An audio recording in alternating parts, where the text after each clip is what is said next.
Florida's beaches, quiet.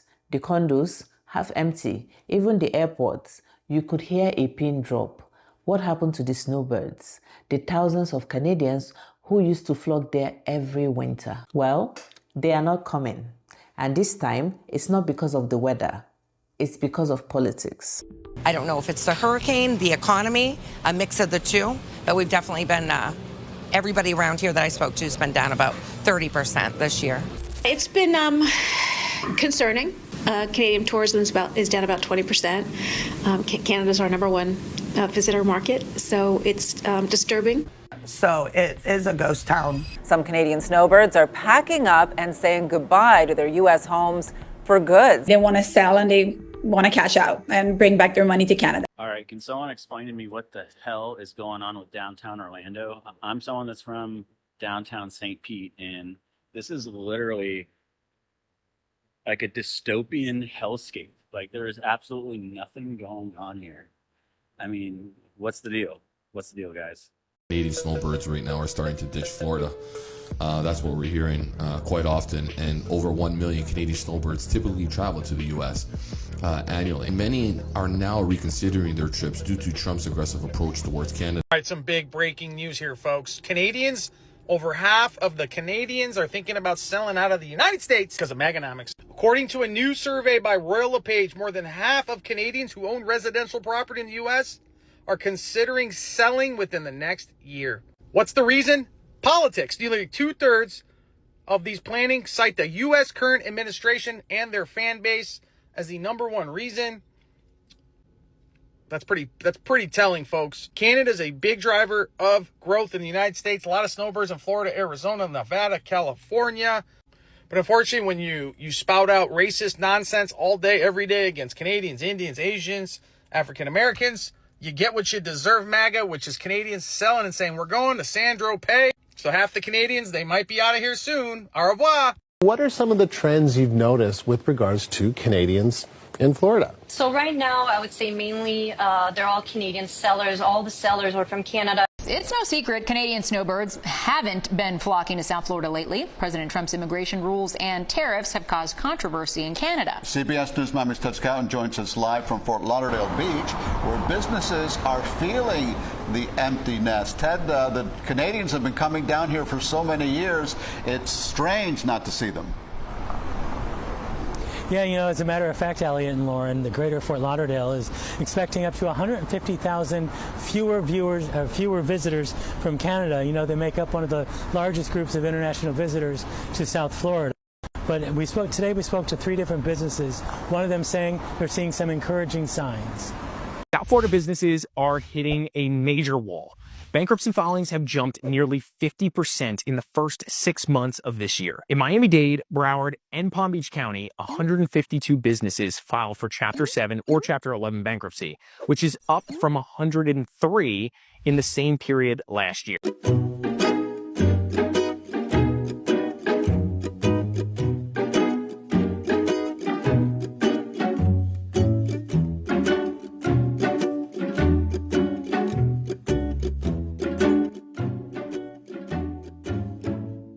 Real estate agent Catherine Spino, a Canadian American, tells me most of her clients are Canadian snowbirds looking to winter here in Florida. But since mid-January, she has noticed it's gone from a buyer's market to a seller's market. Tourists are avoiding Florida like it has emotional herpes. Florida tourism is down, beach businesses are dying, and the people are somehow surprised about it.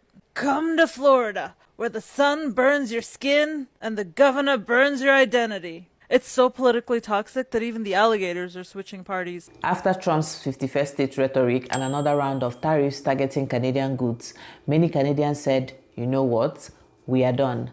Done with the disrespect, done with the price gouging, and done spending billions of dollars in a country that mocks us. For the first time in decades, Canada's snowbirds are staying home or heading somewhere else. Mexico, the Caribbean, even Alberta cabins, and Florida. Florida is starting to feel it big time. You see, every year, more than 3 million Canadians visit Florida. They buy homes, eat out, play golf, and basically keep parts of the local economy alive. They pump in over $6 billion a year. Yes, billion. with a B. Jerry Bell on Dania Beach is a popular hangout for Canadian snowbirds. The question is, will they be packing the place this winter? A lot of them will not come because of Trump and what was going on with Canada. They just don't want to come and spend their money here. The cost of living here has changed a lot. Everything went up. The Grenier family owns Jerry Bell. Francois telling us he's not sure what to expect. According to Visit Lauderdale, Canadian visitors are down by 10 to 16% since April, and 13.5% fewer Canadians are flying in. That could translate to an economic loss of up to $90 million. The bottom line is we all want to make more money, and we were ready to serve and be busy, but there's nothing we can do if they don't come. The Atlantic Hotel on Fort Lauderdale Beach has seen their Canadian numbers drop so much, they sent staff to Brazil with Visit Lauderdale to drum up more business. We're seeing a decline in the Canadian traveler to our hotel. So we are really trying to encourage people to come to Fort Lauderdale and the beautiful beaches. In Hollywood, Richard's Motel had a lot of cancellations in the spring and summer. The woman on the phone is one of those who canceled. She says she's been coming here for over 25 years, which she used to feel free. Now she's scared, and she no longer feels like she's free here. Now, we should have a better idea of what those numbers look like once tourist season, snowbird season begins in late October. And now, Florida's businesses are begging, literally begging for them to come back. From hotels to healthcare centers, everyone is feeling the pinch. Restaurants are cutting staff, vacation homes are sitting empty. Some realtors say they have never seen anything like it. Canadian-owned homes being sold off, no new buyers in sight. And it's not just bad luck, it's political backlash. Interesting thing is Southeast Florida, everyone. So we got Palm Beach, Broward, and Miami-Dade County. You can see inventory in all these areas is up 31 to 45% year over year. But it's really Broward where inventory is up the most.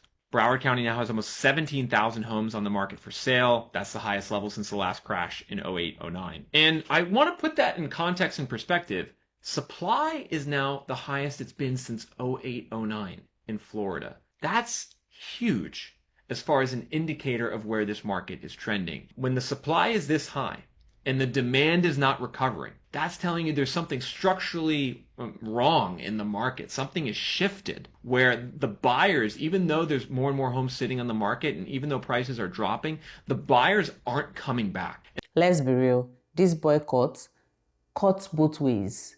Florida's economy is losing billions, but some Canadians are also taking a hit. The Canadian dollar is weaker.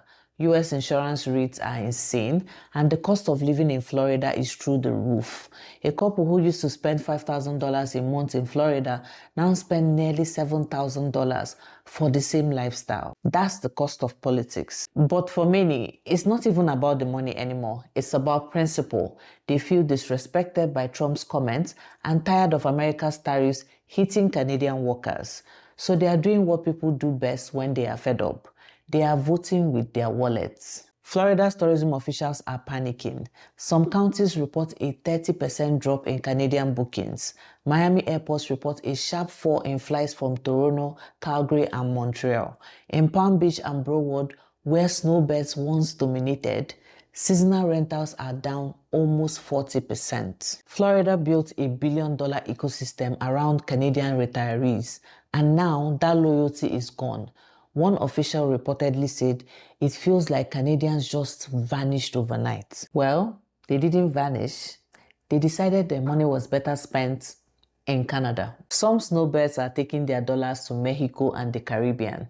Canadians are intentionally boycotting the United States over Trump's policies. Instead, they're heading south. Travel to Mexico being up more than 15%, and searches for places like Cancun, Sayulita, and Mexico City skyrocketing. Mexico's tourism secretary literally said Canadians are choosing friendlier policies. And airlines are listening. They're pulling back flights to the US and adding new ones to Mexico. We are heading on a road trip today to Bacalar. Check out the Lion Train. Beautiful station in Playa del Carmen. Others are rediscovering home, renting winter cabins in Alberta and BC, spending more locally. Travel agencies say bookings for Mexico resorts by Canadians are up over 45% year over year. So the sunshine is still there, just not in Florida. The message: don't insult your best customer. The big question now, is this temporary or permanent? Will Canadians forgive and return next winter? Or has Trump rhetoric and tariff war changed things for good? Florida might be learning the hard way that Canada isn't just a friendly neighbor, it's an economic powerhouse. And when you lose their respect, you lose their money too. What do you think? Should Canadians keep boycotting Florida and other US destinations until there's real change? Or should they forgive and move on? Drop your thoughts below. I'm reading every single comment. Hit like, subscribe, and don't forget to buy me a coffee if you appreciate these deep dives, because trust me, we are just getting started. YouTube thinks you will like this video over here. Thank you so much for watching. See you in the next one. Au revoir.